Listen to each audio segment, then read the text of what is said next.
All right, welcome to our coding session on recurrent neural nets. And as mentioned, we're going to use the IMDb dataset as a basis. And we first introduced that dataset when we discussed about naive Bayes. So let me try to find it here. Naive Bayes, GovNets, here we are. Naive Bayes IMDb. So let's copy that file as we usually do, and let's then open that file.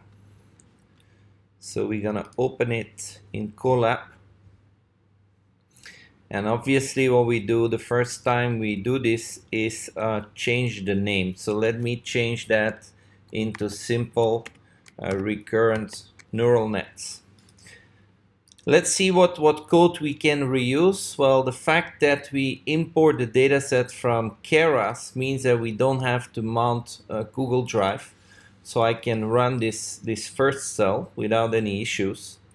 And then in the second cell, we see that we take a vocabulary of 7,500.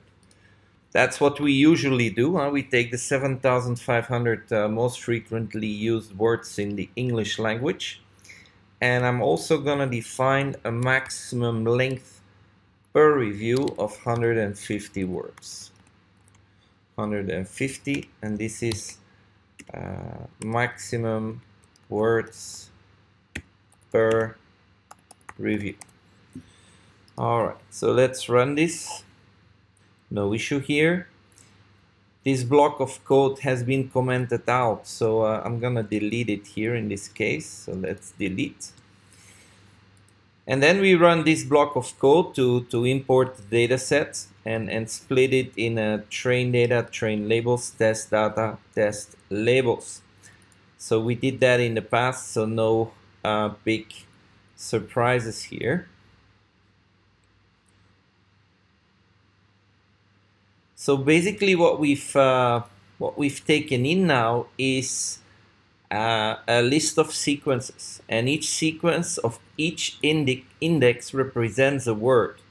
So I can run print data. Let me change that to 0, which is the first element. Let's run this. Yeah, you see here, this is a sequence of indices, and this represents a review. Yeah, so with each of these indices, you can associate a word. Vectorize, that I don't need to do in this case. So let's delete that. This I also don't need.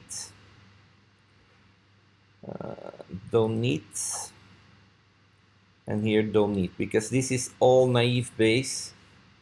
This is stuff I don't need, so we can delete all that.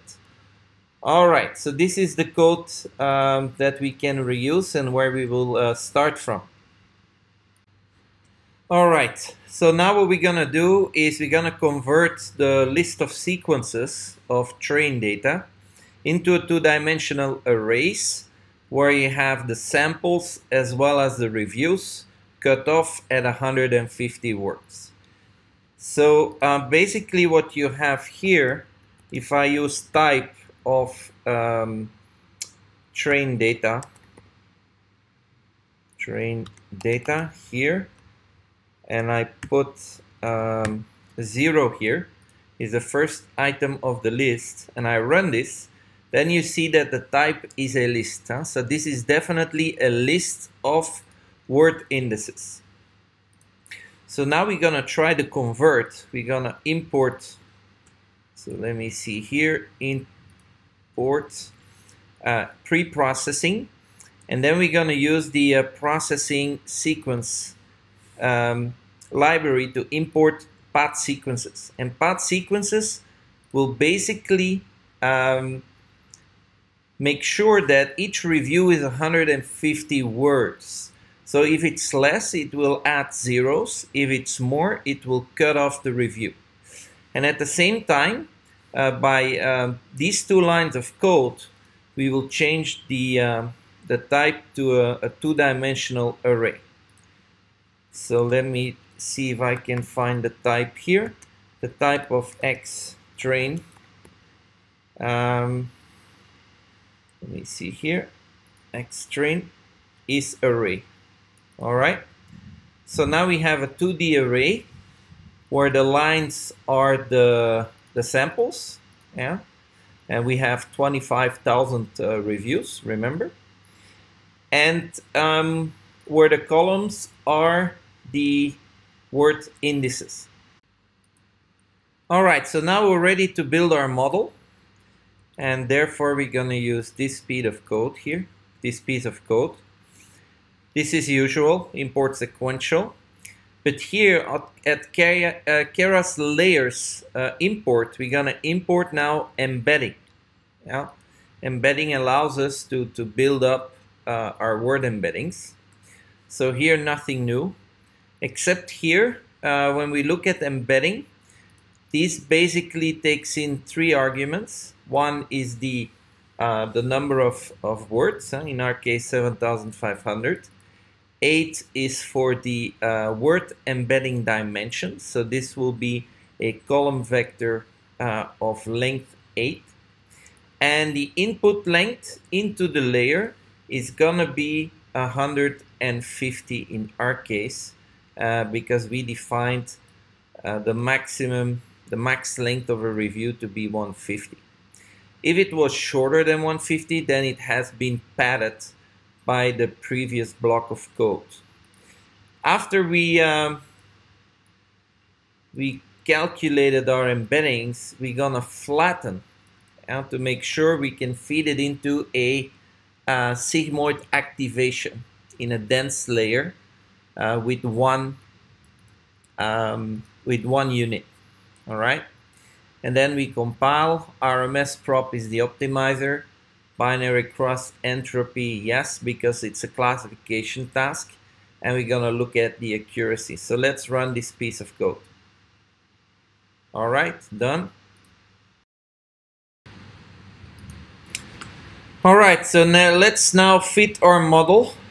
And this one line of code is the model fit operation. We take only 10 epochs, batch size of 16, and a train validation split of 20%. So let's run this. Oh, why train is not defined. So it will be why train here. This will be train labels. Yeah, let's change this to train labels.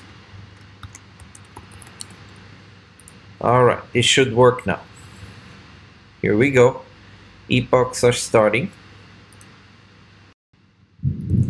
All right, here when we look at the epochs, we see that we have a high accuracy. But let us take a look at the graphs. And in order to show the graphs, I'm gonna paste a block of code that we've used many times now, so I won't be explaining it anymore. So let's run this. And here we see your training loss is reducing, which we expect. But you see your validation loss is increasing from epoch 2 onwards. So this is a traditional case of overfitting. Just keep in mind that we have actually not used a recurrent neural net in this case. We just simply showed the embeddings layer. So I will change the title and call this one embeddings IMDb, so that at least this is clear.